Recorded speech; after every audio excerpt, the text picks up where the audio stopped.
Good morning dear leaders, कैसे हैं आप सभी। स्वागत है आज डे 224 के साथ। और आज का जो हम टॉपिक है बहुत शानदार है। आइए शुरू करते हैं आज की वीडियो। नमस्कार साथियों, मैं हूं प्रहलाद गुजर, आपका हार्दिक स्वागत करता हूं। आज हम पिछले कई दिनों से लीडरशिप को अलग अलग पहलुओं से समझने की कोशिश कर रहे हैं। हमने जाना है लीडरशिप क्या है, लीडर किसे कहते हैं, लीडर के मायने क्या हैं। और आज इसी श्रृंखला को आगे बढ़ाते हुए हमारा विषय है लीडर का कार्य क्या होता है। दोस्तों, बहुत से लोग सोचते हैं कि लीडर का कार्य केवल लोगों को आदेश देना है, लेकिन वास्तविकता इससे बिल्कुल अलग है। एक सच्चे लीडर का कार्य लोगों को नियंत्रित करना नहीं है, बल्कि उन्हें सही दिशा देकर सक्षम बनाना है। आज के वीडियो में हम विस्तार से जानेंगे कि एक लीडर के प्रमुख कार्य क्या होते हैं। नेटवर्क मार्केटिंग या डायरेक्ट सेलिंग में एक लीडर अपनी टीम को किस प्रकार सही दिशा दे सकता है। तो आइए बिना देरी किए हुए आज के वीडियो को स्टार्ट करते हैं। सबसे पहले हम जानेंगे लीडर का पहला कार्य दिशा देना। लीडर का पहला कार्य है दिशा देना। दोस्तों, एक लीडर का सबसे पहला और महत्वपूर्ण कार्य यही है, सही दिशा देना। अगर टीम को ये पता नहीं है कि उसे जाना कहाँ है, तो मेहनत करने के बावजूद परिणाम सही दिशा में नहीं मिल सकता, सही दिशा के बिना नहीं आ सकता। इसलिए लीडर को सबसे पहले सही स्पष्ट करना चाहिए, लक्ष्य स्पष्ट करना चाहिए। उदाहरण के लिए, यदि टीम का उद्देश्य उत्पाद की बिक्री बढ़ाना है, तो लीडर को ये समझाना चाहिए कि ग्राहक को कैसे समझाना है, प्रोडक्ट की सही जानकारी कैसे देनी है, ग्राहक की आवश्यकता कैसे पहचाननी है और बिक्री के बाद सेवा कैसे देनी है। एक अच्छा लीडर केवल लक्ष्य नहीं बनाता, वह ये भी बनाता है कि इस लक्ष्य तक पहुंचना कैसे है। अब हम बात करेंगे लक्ष्य निर्धारित कैसे करें। दूसरा महत्वपूर्ण कार्य है दोस्तों, लक्ष्य निर्धारण। बिना लक्ष्य के का काम बिखर सकता है, लेकिन लक्ष्य ऐसा होना चाहिए कि स्पष्ट, व्यवहारिक हो। मान लीजिए आप कहते हैं हमें बहुत आगे जाना है।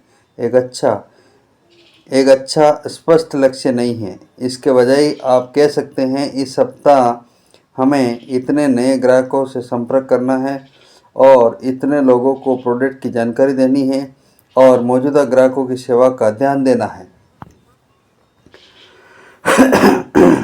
सॉरी। इससे टीम को पता चलता है कि उसे क्या करना है। लेकिन यहाँ एक बात बहुत ही इम्पोर्टेंट है, लक्ष्य तय करते समय टीम की क्षमता, समय और कंपनी के नियमों का ध्यान रखना चाहिए। ठीक है, आगे बढ़ते हैं और अब जानते हैं टीम को ट्रेनिंग देना। एक लीडर का तीसरा महत्वपूर्ण कार्य है ट्रेनिंग देना। यदि टीम को जानकारी ही नहीं होगी कि उसे इससे सही तरीके से काम कैसे करेगी, इसलिए लीडर को टीम को सिखाना चाहिए प्रोडक्ट की जानकारी, ग्राहक से बातचीत करना, कम्युनिकेशन स्किल, बिक्री की मूल बातें, कंपनी की नीतियाँ, ग्राहक सेवा, समय प्रबंधन, जिम्मेदारी और अनुशासन। और सबसे महत्वपूर्ण, जो जानकारी स्वयं सही तरीके से समझती हैं वही टीम को देना है। जो आप जानकारी है आपके पास वही पहुंचानी है। गलत जानकारी देकर टीम को भ्रमित करना लीडरशिप नहीं है। अब हम जानेंगे टीम की समस्या सुनना। दोस्तों, एक अच्छा लीडर केवल बोलता नहीं, वह सुनता भी है। टीम के अलग अलग कार्य की अलग अलग समस्या हो सकती हैं। किसी को कम्युनिकेशन से परेशानी हो सकती है, किसी को प्रोडक्ट समझाने में कठिनाई हो सकती है, किसी को समय प्रबंध यानी समय की कमी हो सकती है, समय की समस्या हो सकती है और किसी को ग्राहक से बातचीत करने में झिझक हो सकती है। लीडर का काम हर व्यक्ति के ध्यान से सुनना और सही संभव हो तो उससे सही मार्गदर्शन करना। लेकिन ध्यान रखिए, हर समस्या का समाधान लीडर को स्वयं नहीं करना चाहिए। कई बार बेहतर तरीका ये होता है कि व्यक्ति को समाधान खोजने की प्रक्रिया सिखाई जानी चाहिए। यही उसे भविष्य के लिए मजबूत बनाता है। अब हम बात करेंगे टीम को प्रेरित करना। एक और महत्वपूर्ण कार्य, टीम का उत्साह बढ़ाना चाहिए। हर यात्रा में अच्छे और कठिन दोनों समय आते हैं। सही परिणाम अच्छे लोगों से अच्छे लोग होंगे, कभी परिणाम होंगे अच्छे होंगे और कभी उम्मीद के अनुसार नहीं होंगे। ऐसे समय में लीडर का व्यवहार बहुत महत्वपूर्ण हो जाता है। लेकिन प्रेरित करने का मतलब केवल बड़े बड़े भाषण देना नहीं है। सच्ची प्रेरणा तब मिलती है जब लीडर स्वयं अनुशासन में रहता है, वह स्वयं सीखता है और स्वयं उदाहरण प्रस्तुत करता है। टीम की छोटी छोटी उपलब्धियों को पहचानना भी महत्वपूर्ण है। किसी ने पहली बार ग्राहक से अच्छी बातचीत की उसकी सराहना करनी चाहिए। किसी ने नया कौशल सीखा तो उसे प्रोत्साहित करना चाहिए। जिस प्रयास की सही पहचान हो वह प्रयास आगे बढ़ाने की ऊर्जा बन जाता है। अब हम बात करेंगे स्वयं उदाहरण बनना। दोस्तों, ये लीडर के महत्वपूर्ण कार्यों में से एक है। लीड बाय एग्जाम्पल, स्वयं करके दिखाना। अगर लीडर टीम के समय की पाबंदी चाहता है तो उसे स्वयं का समय सम्मान करना चाहिए। अगर लीडर टीम से ईमानदारी चाहता है तो उसे स्वयं ईमानदार रहना चाहिए। अगर वह टीम से लगातार सीखने की उम्मीद करता है तो स्वयं को भी सीखते रहना चाहिए, क्योंकि टीम अक्सर वही करती है जो आप खुद करते हैं, लीडर करता है। लीडर की कॉपी होती है। आप बोलोगे वो नहीं करेंगे, आपकी कॉपी करेंगे। वे लीडर को करते हुए देखती है। इसलिए याद रखिए, नेतृत्व भाषण से नहीं उदाहरण से स्थापित होता है।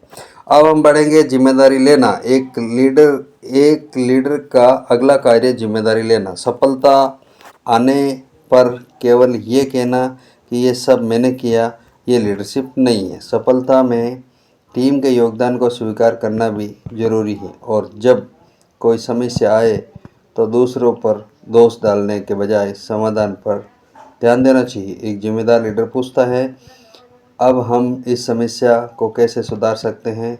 यही सोच टीम में विश्वास पैदा करती है। टीम में नए लीडर तैयार करना।